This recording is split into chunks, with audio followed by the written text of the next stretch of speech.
Hey there, BrewTube DJ back at you with another beer review from here in Cancun. I don't know if this one's going to be my last or not. It may be, but you know what? If in case it is, I'm going to do a pretty good beer. And where did I get this beer?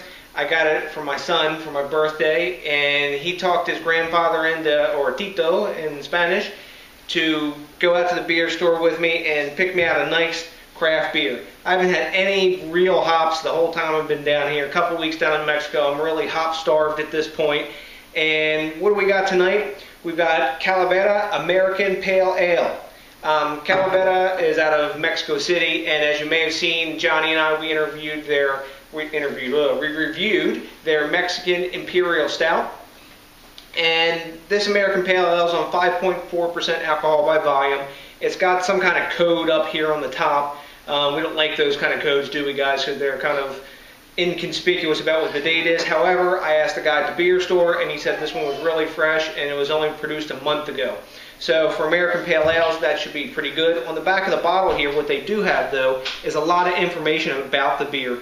The craft beer, I guess, crowd is fairly new in Mexico, so this educational type information, which a lot of these craft brewers have on here, is really good. It tells you its bitterness level, its color, what the foam is like, and if you read in the extended details here about the beer, it's telling you they use a ton of Cascade hops, and in this beer they stuff it full of it. It's supposed to be real citrusy and some pine notes as well to it, but a good balance of caramel, because on the scale it's saying it's in the middle between sweet and bitter, which is, you know, dulce or amargo.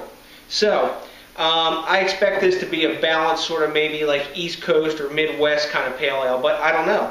I do have some Beer Advocate and Rate Beer facts on this. It's a fairly unreviewed beer, as a lot of these Mexican craft beers are, so there's no real score on it, but I did develop an average on it. But let's see what I got in the glass and tell you what I got, because you're watching DJs BrewTube, so that's what you want to know. So I could open it with my hat, my brandy new hat here from Margaritaville, Cancun, but I'm going to use this old bottle opener here because I kind of like it. So let's get, oh, one pop, lots of smoke, waft them off the top, a ton of smoke.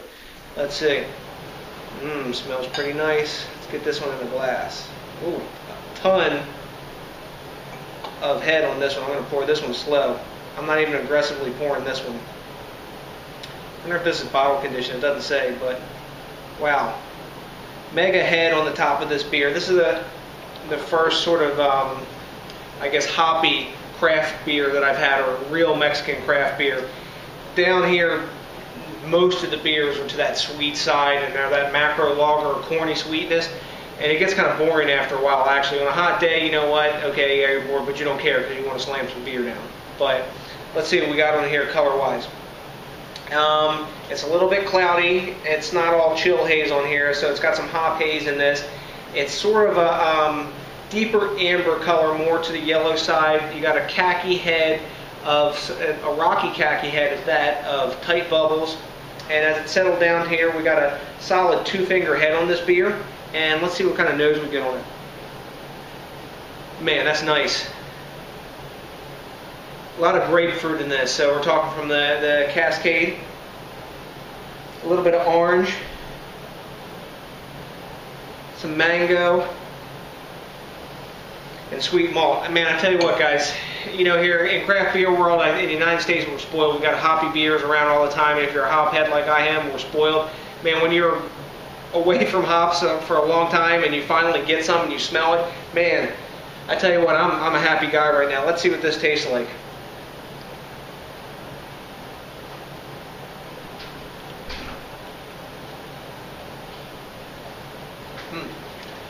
A lot of Cascade hops in this, slightly bitter. It's a little more bitter than I say on the scale. I'm not sure what the IBU is on this, but I'm going to make a guess. It's probably about maybe like 45, somewhere around there. I got another beer from another brewery called Chingoneria, which is supposed to be 100 IBUs. It's their Margador, which is like bitter one. But anyways, this one is nice. Look at that nice glass lacing on here. Very nice looking beer. Good taste. Let me get another swig of this. The carbonation's a little high for my taste. It's a fairly high carbonation beer. and that's probably because it's only 5.4%. If they would have got this up to 6%, maybe a little more, it would have deadened down that carbonation. But you saw the head of this bad boy. It was almost like a Hefeweizen that this thing built as soon as I put it in the glass. But you know what, all in all, it's a really solid beer. It has a good malt backbone. The aftertaste is of malt and not pine. It's fairly dry, so it's a good representation of an American Pale Ale.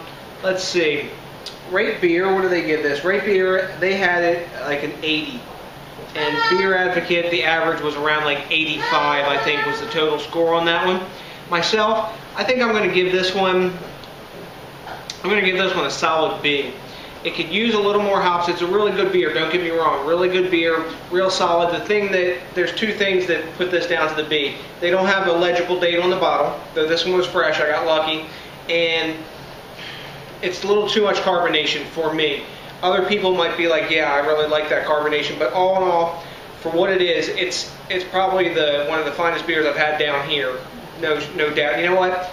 You know, it's probably a B+ beer. If it would have had a proper date on it, it's a B+. So I tell you what, let's go with that. Let's go with the B+ on this one, I think. I was saying a B, but on second thought, considering what it is and where it's from, you know, I'm going to give it a little bit of a weighted average. So if you say this one, guys, you may actually find this one because it's out of Mexico City and the distribution's a bit wider on this one.